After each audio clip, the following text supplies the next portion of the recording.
Bonjour, Silou Cuisine Academy, je suis heureuse de vous retrouver cette semaine pour une nouvelle recette de crackers. Des crackers, vous voyez que je conserve sous vide, des crackers sans légumes, des crackers à base de noix de coco. Vous aurez comme d'hab la recette à télécharger sous la vidéo. Voilà, je n'ai pas grand chose à vous raconter cette semaine, je vais vous laisser regarder cette recette, je compte sur vous pour liker, pour partager et pour laisser un commentaire et surtout pour tester cette recette et venir me dire ce que vous en pensez. Allez, c'est parti.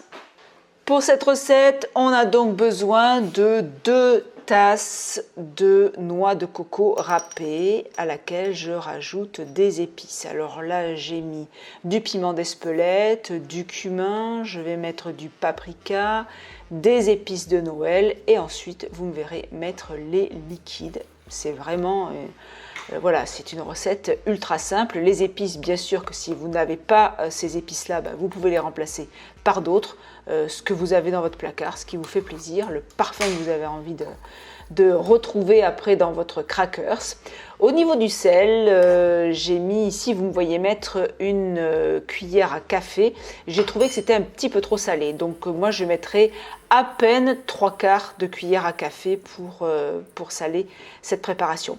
On mélange bien les épices, on enlève les petits grumeaux qu'on pourrait avoir dans notre noix de coco et puis on va rajouter le liquide. Alors j'ai une demi-tasse d'eau filtrée, je rajoute du sirop de coco, du tamari et du vinaigre de cidre tout simplement.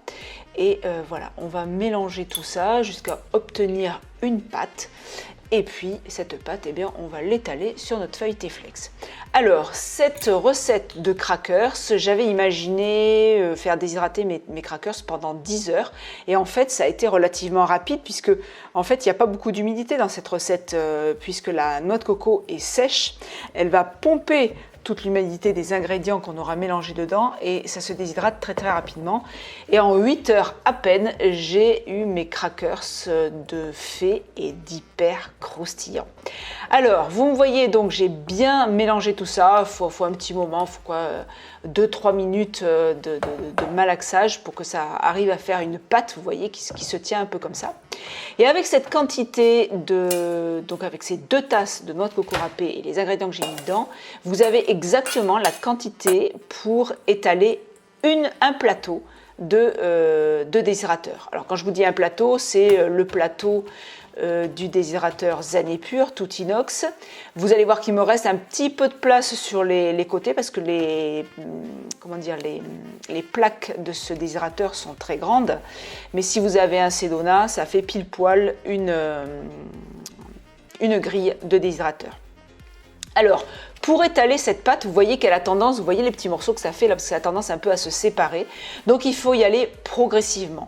Donc voilà, je n'ai pas fait de coupe, vous allez voir un petit peu en accéléré, mais il faut travailler sa pâte dans tous les sens pour la repousser vers les bords, vers les extrémités. Et puis, vous allez me faire, un pourtour net avec votre spatule, vous me voyez faire.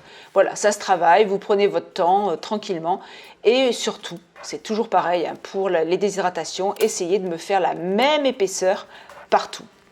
Là, le petit secret pour avoir des crackers bien plats qui ne vont pas se déformer et que vous pourrez ranger facilement et donc mettre sous vide sans qu'ils se cassent, eh bien, il ne faudra absolument pas décoller vos crackers pour les faire sécher.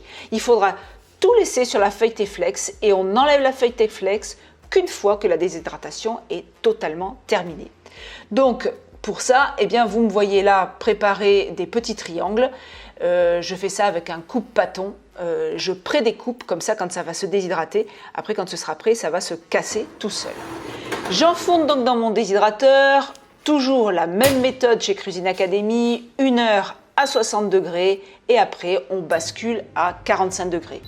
Je le répète, pour ceux qui débarquent sur ma chaîne, je mets toujours 1 heure à 60 degrés pour éliminer rapidement l'excès d'humidité et ensuite je bascule à 45 degrés pour ne pas abîmer mes crackers, pour ne pas les cuire.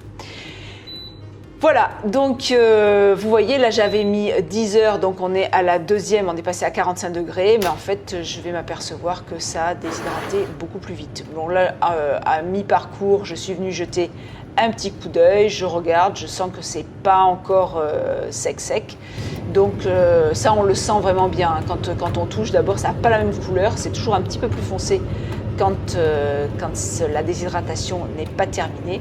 Et puis alors je me garde toujours un petit coin où je goûte au fur et à mesure. Vous voyez ces belles plaques, donc il ne faut surtout pas les décoller pour qu'elles puissent rester bien plates.